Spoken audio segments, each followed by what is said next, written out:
This is child's pose. All right, what we're gonna do is we're gonna start on all fours. You're gonna bring your hands underneath of you and then your hips underneath your knees, or your knees underneath your hips. From here, what you're gonna do is you're gonna sit back onto your feet.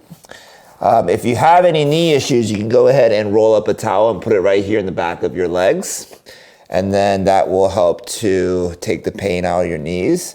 From here, what we're going to do is you're going to push back with your arms, and you're going to go ahead and sit back towards your heels.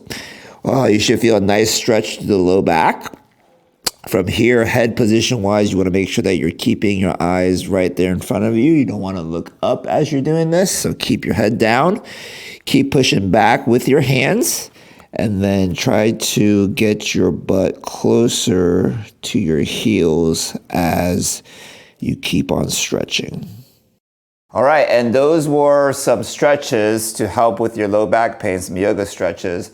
Hope that helped you guys out. If you continue to feel pain or constant tightness, please consult your medical professional.